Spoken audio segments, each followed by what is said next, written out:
नमस्कार, state bulletin में आप सभी का स्वागत है। मैं हूं आपके साथ नलिनी सिंह पालवाल। बुलेटिन की शुरुआत करते हुए आपको बता दूं कि भारतीय जनता पार्टी के प्रदेश प्रभारी और चुनाव प्रभारी नितिन नबीन, मुख्यमंत्री विष्णुदेव साय, उप मुख्यमंत्री अरुण साव और बीजेपी प्रदेश अध्यक्ष किरण सिंहदेव की मौजूदगी में कांकेर प्रत्याशी भोजराज नाग ने कांकेर में नामांकन भरा। इस दौरान नामांकन रैली की सभा को संबोधित करते हुए मुख्यमंत्री विष्णुदेव साय ने कहा कि ये लोकसभा का चुनाव हमारे देश के लिए सबसे बड़ा चुनाव है।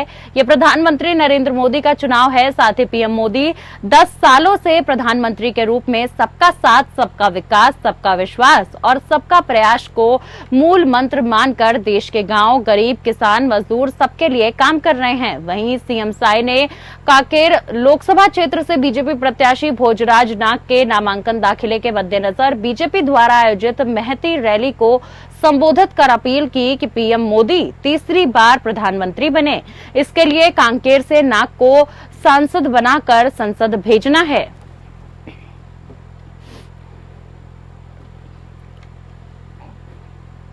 राजनांदगांव लोकसभा सीट से कांग्रेस प्रत्याशी भूपेश बघेल ने अपना नाम निर्देशन पत्र दाखिल कर दिया। बता दूं कि भूपेश बघेल ने कलेक्टोरेट कार्यालय पहुंचकर और विधानसभा नेता प्रतिपक्ष चरणदास महंत की मौजूदगी में अपना नाम निर्देशन पत्र दाखिल किया। इसके बाद कांग्रेस ने शहर के स्टेट स्कूल मैदान में नामांकन रैली और सभा का आयोजन किया। इस दौरान छत्तीसगढ़ प्रदेश के नेता प्रतिपक्ष चरणदास महात्मा ने कहा कि भूपेश बघेल ने यहां से नामांकन भरा है, हम उन्हें शुभकामनाएं देते हैं। साथ ही नामांकन दाखिले के बाद पत्रकारों से चर्चा करते हुए राजनांदगांव लोकसभा से कांग्रेस प्रत्याशी भूपेश बघेल ने कहा कि ये संस्कार धानी है। यहां की जनता के आशीर्वाद से यहां का नेतृत्व करने का अवसर मुझे मिलेगा। यहां कांग्रेस के पक्ष में बेहतर माहौल है। देखिए, मीडिया में हम किस तरीके से अपना प्रेजेंटेशन कर सकते हैं, डेलिब्रेशन कर सकते हैं और किस तरीके से जिला स्तर पर और मंडल स्तर पर और लोकसभा स्तर पर हम मीडिया में अपने संबंधों को मजबूत कर सकते हैं। उसके लिए लोकसभा वाइज हमने 5 लोकसभा कोऑर्डिनेटरों की नियुक्ति की है और उसमें हमने 13 जिलों में 13 कोऑर्डिनेटर नियुक्त किए हैं और उसके बाद फिर निकट भविष्य में एक मुख्यालय की टीम भी हम गठित करने जा रहे हैं। कल अध्यक्ष जी उत्तरकाशी से आ जाएंगे तो उसको भी हम फाइनल कर देंगे। तो इससे हमारा प्रयास है कि ताकि मीडिया से संपर्क बनाया जा सके, समन्वय बनाया जा सके और भारतीय जनता पार्टी का जो कुप्रचार है उसका भंडाफोड़ करने के लिए जिला स्तर पर और मंडल स्तर पर और लोकसभा स्तर पर अगर कोऑर्डिनेटर रहेंगे तो निश्चित रूप से उससे मीडिया में अपनी बात रखने में हमको सुविधा होगी। हमने माननीय अध्यक्ष जी ने लोकसभा कोऑर्डिनेटर और डिस्ट्रिक्ट कोऑर्डिनेटर से अपेक्षा की है कि वो मीडिया के साथ बेहतर संबंध स्थापित करेंगे और अपनी बात को और भाजपा के दुष्प्रचार को, कुप्रचार को रोकने में मदद करेंगे और भाजपा का मुंहतोड़ जवाब। खबरों में आगे बढ़ते हुए आपको बता दूं कि नामांकन के बहाने कांग्रेस पार्टी ने शक्ति प्रदर्शन किया। लोकसभा चुनाव के लिए नाम निर्देशन जमा करने के अंतिम बचे 2 दिन में महासमुंद लोकसभा के प्रत्याशी ताम्रध्वज साहू ने कांग्रेस भवन में सभा कर कार्यकर्ताओं के साथ जिला निर्वाचन कार्यालय पहुंचकर नामांकन दाखिल किया। आपको बता दें कि स्थानीय कांग्रेस भवन में नाम निर्देशन पत्र जमा करने से पहले एक सभा का आयोजन किया गया, जिसमें प्रदेश कांग्रेस अध्यक्ष दीपक वैद्य सहित लोकसभा के 4 कांग्रेसी विधायक सहित जिला अध्यक्ष और मंडल के सभी कार्यकर्ता पहुंचे थे। साथ ही बता दें कि कांग्रेस भवन से सभा कर कांग्रेस कार्यकर्ता और लोकसभा प्रत्याशी ताम्रध्वज साहू ने कलेक्ट्रेट पहुंचकर नामांकन दाखिल किया।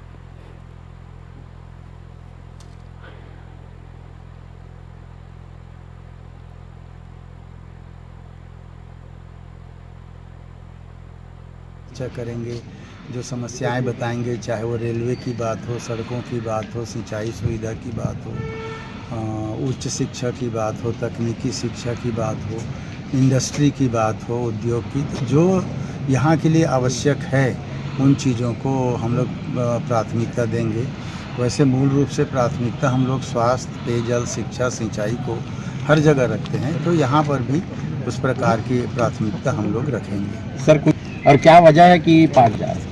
कोई नुकसान इसलिए नहीं होगा कि वो जानबूझकर नहीं जा रहे हैं। एक तो लालच और दबाव, भारतीय जनता पार्टी लगातार दबाव की राजनीति, किसी की यहाँ नौकरी में तो उसको ट्रांसफ़र करना, प्रेशर डालना, इस प्रकार के करके वो ज्वाइन करा रहे हैं। तो उसके ज्वाइन करने से एक व्यक्ति का जाएगा और जो जा रहा है वो भी अपना वोट बीजेपी को नहीं देगा, डर के कारण वहाँ रहेगा, लेकिन वोट वो कांग्रेस को ही देगा।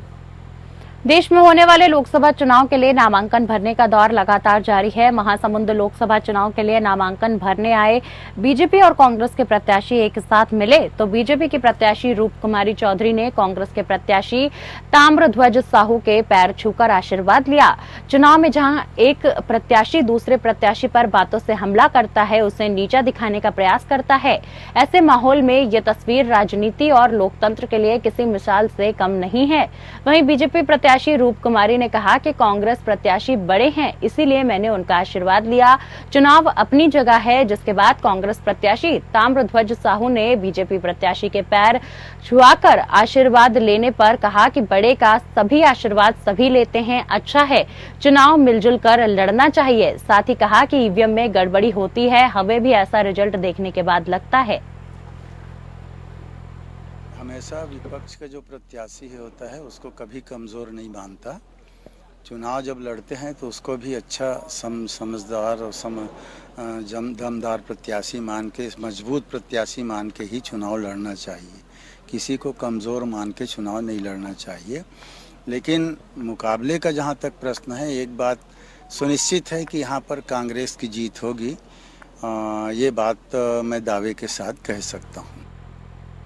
राजनांद लोकसभा क्षेत्र के सांसद और भारतीय जनता पार्टी के उम्मीदवार संतोष पांडे ने राजनांदगांव लोकसभा सीट से अपना नामांकन फॉर्म का एक सेट दाखिल किया। इस दौरान उनके साथ भारतीय जनता पार्टी के उपाध्यक्ष मधुसूदन यादव और वरिष्ठ नेता सुरेश एच लाल मौजूद रहे। अपने नाम निर्देशन पत्र दाखिले को लेकर बीजेपी उम्मीदवार संतोष पांडे ने कहा कि अपने नामांकन का एक सेट फॉर्म जमा करने पहुंचा हूं। वहीं 4 तारीख को भारतीय जनता पार्टी के वरिष्ठ नेताओं के साथ नामांकन रैली के माध्यम से एक बार फिर नामांकन दाखिल करने पहुंचेंगे।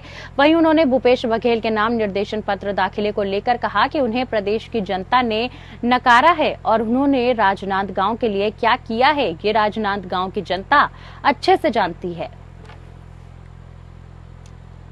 राजनांदगांव लोकसभा क्षेत्र में भारतीय जनता पार्टी के लिए उम्मीदवार के रूप में माननीय हमारे संयोजक भाई मधुसूदन यादव जी, हम सब के वरिष्ठ मार्गदर्शक श्री एच लाल साहब और जिला के अध्यक्ष आदरणीय रमेश पटेल जी के साथ मैंने अपना आज एक सेट फॉर्म भर दिया है और 4 तारीख को एक बार रैली और सभा और होगी। लोकसभा निर्वाचन 2024 के तहत कलेक्टर और जिला निर्वाचन अधिकारी डॉक्टर गौरव सिंह के नेतृत्व में मतदाता जागरूकता की रैली का आयोजन किया गया। ये रैली कलेक्ट्रेट परिसर से निकाली गई और अनुपम गार्डन में समाप्त हुई। बता दें कि बाइक रैली को छत्तीसगढ़ लोक आयोग के प्रमुख लोकायुक्त जस्टिस टीपी शर्मा ने हरी झंडी दिखाई। अनुपम गार्डन में कलेक्टर डॉक्टर सिंह ने नागरिकों को संबोधित करते हुए कहा कि शहरी क्षेत्र के लोग अधिक से अधिक संख्या में मतदान करें। मतदान नागरिकों का अधिकार है और निर्वाचन के पर्व में मतदाताओं की एक बड़ी भूमिका होती है। साथ ही कलेक्टर ने कहा कि रायपुर लोकसभा के लिए 7 मई को मतदान की तिथि घोषित की गई है। अधिक से अधिक लोग मतदान केंद्रों में पहुंचकर मतदान करने के साथ आसपास के लोग, पड़ोसी और अपने परिवारजनों को मतदान के लिए प्रेरित करने की अपील करें।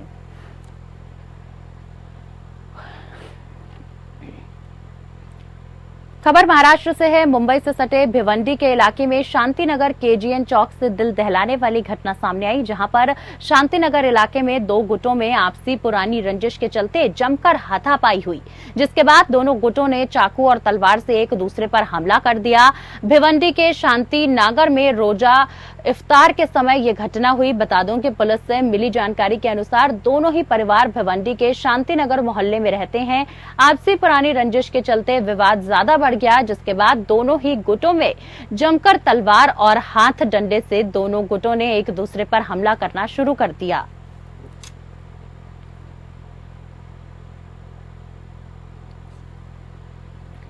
खबरों में आगे बढ़ते हुए आपको बता दूं कि श्री मुख्तार साहिब के बस स्टैंड और रेलवे स्टेशन पर CASCO ऑपरेशन के तहत तलाशी अभियान चलाया गया और इस मौके पर SSP और अन्य अधिकारियों की देखरेख में बसों में प्रवेश कर यात्रियों के सामान की जांच भी की गई और सभी बस अड्डों की जांच भी की गई। साथ ही आपको बता दूं कि जिला पुलिस प्रमुख भागीरथ सिंह मीना ने कहा कि चुनाव आयोग और DGP निर्देश के मुताबिक सुरक्षा के मद्देनजर चेकिंग की जा रही है। साथ ही उन्होंने कहा कि लोगों को किसी भी संदिग्ध चीज की सूचना मिले तो तुरंत पुलिस को जानकारी दें।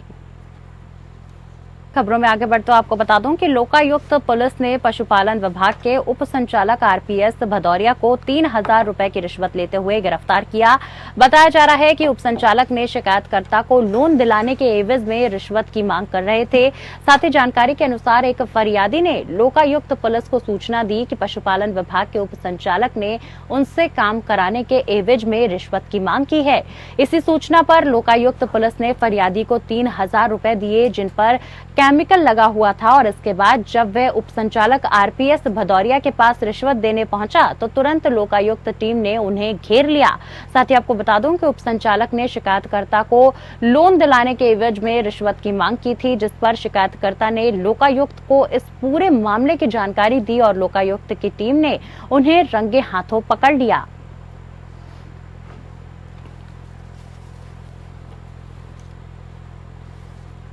खबर मध्य प्रदेश से है। देश भर में लोकसभा चुनाव की आचार संहिता लागू होने के चलते 50,000 रुपए से ज्यादा की नगद राशि लेकर चलने पर लगे प्रतिबंध के बावजूद भी लोग लाखों रुपए की नकदी साथ लेकर चलने से परहेज नहीं कर रहे हैं।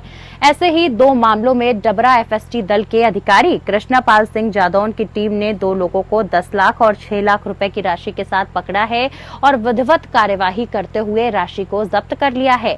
पहली कार्यवाही में जितेंद्र साहू को 10 लाख रुपए के साथ पकड़ा गया। वहीं ये राशि उनकी तरफ से HDFC बैंक डबरा से निकालकर किसानों को उनकी फसल खरीदने के बदले भुगतान करने के लिए ले जाना बताया गया, जिसे FST दल ने जब्त किया। वहीं दूसरी कार्यवाही में बालकृष्ण साहू निवासी इंदरगढ़ ने के पास से 6 लाख रुपए की नगद धन राशि को जब्त किया गया। उन्होंने भी खुद को गल्ला व्यापारी बताया और कहा कि ये राशि किसानों के भुगतान के लिए ले जाए जा रहे थे।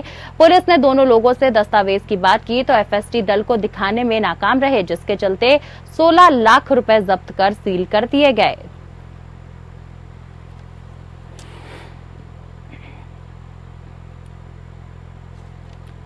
सिविल लाइंस थाना क्षेत्र के सिकरौदा नहर के पास देर रात तेज रफ्तार स्लीपर बस अनियंत्रित होकर पलट गई। बता दें कि स्लीपर बस ग्वालियर से मेहदीपुर बालाजी जा रही थी, जिसमें महिला बच्चों सहित 35 से 40 लोग घायल हो गए। सभी को जिला अस्पताल में उपचार के लिए भर्ती कराया गया। वहीं 2 बच्चियों के हालात गंभीर बताई जा रही है, जिन्हें ग्वालियर रेफर किया गया। ये बस रात्रि 11 बजे ग्वालियर से रवाना हुई थी, जो कि 40 किलोमीटर का सफर तय कर मुरैना हादसे का शिकार हो गई।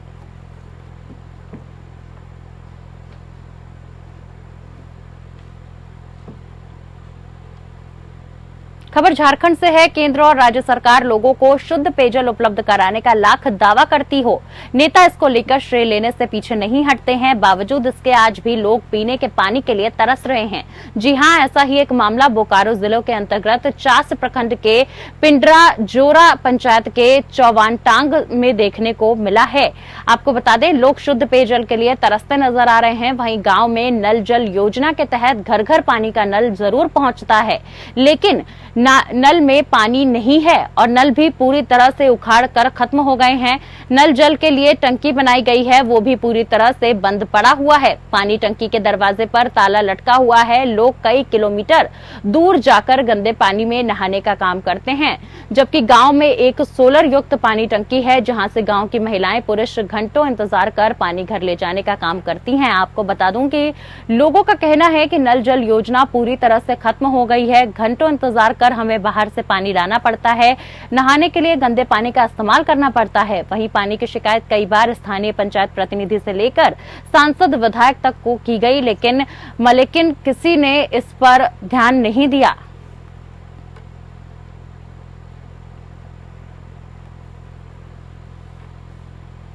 कांग्रेस पार्टी के अकाउंट को इनकम टैक्स की तरफ से फ्रीज किए जाने और इलेक्टोरल बॉन्ड के मुद्दे को लेकर बोकारो जिला कांग्रेस कमेटी ने मसाल जुलूस निकालकर विरोध प्रदर्शन किया।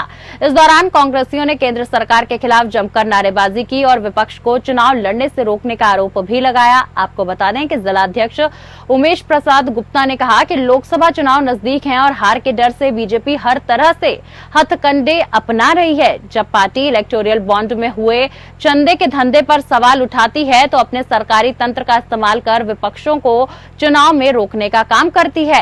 हम इसका विरोध करते हैं और ये विरोध लगातार जारी रहेगा। आप जानते हैं हमारे तानाशाह प्रधानमंत्री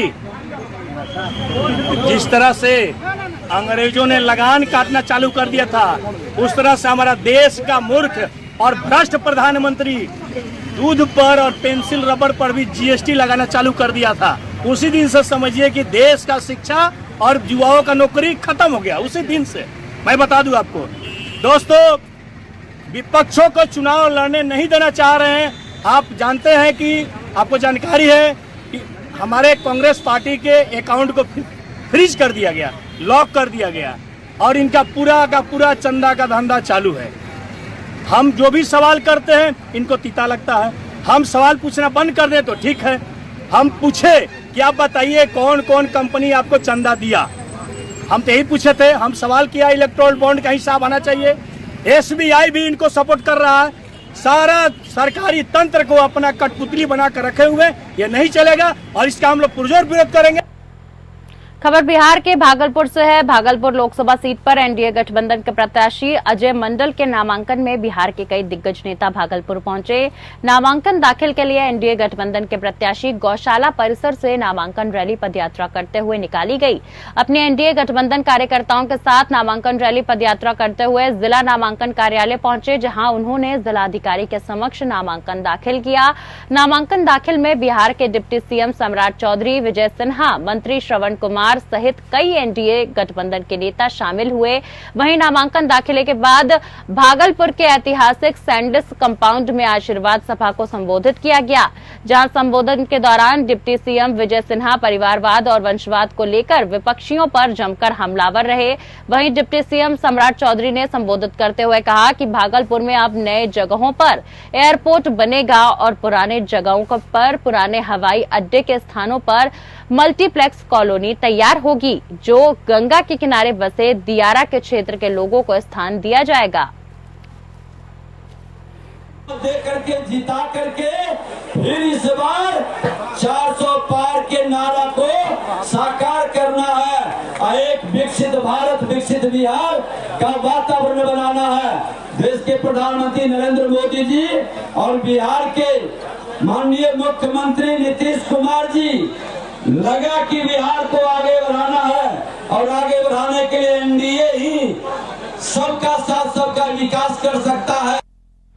लोकसभा चुनाव 2024 के लिए नामांकन प्रक्रिया लगातार जारी है। बता दूं कि वहीं बांका लोकसभा सीट से भी उम्मीदवार अपना नामांकन करवा रहे हैं। निर्दलीय प्रत्याशी जवाहर कुमार झा ने अपना नामांकन भरा है। वहीं राजद प्रत्याशी जयप्रकाश नारायण यादव ने भी अपना नामांकन करवाया है। बता दें कि 28 मार्च से ही नामांकन की प्रक्रिया शुरू हो गई है, जिसमें अभी तक 14 प्रत्याशियों ने अपना एनआर कटवाया है। साथ ही बता दें कि अभी तक 2 प्रत्याशियों ने अपना नामांकन भरा। वहीं नामांकन दर्ज करने की अंतिम तिथि 4 अप्रैल तक है और सुरक्षा व्यवस्था को मजबूत करने के लिए जिला प्रशासन मुस्तैद है।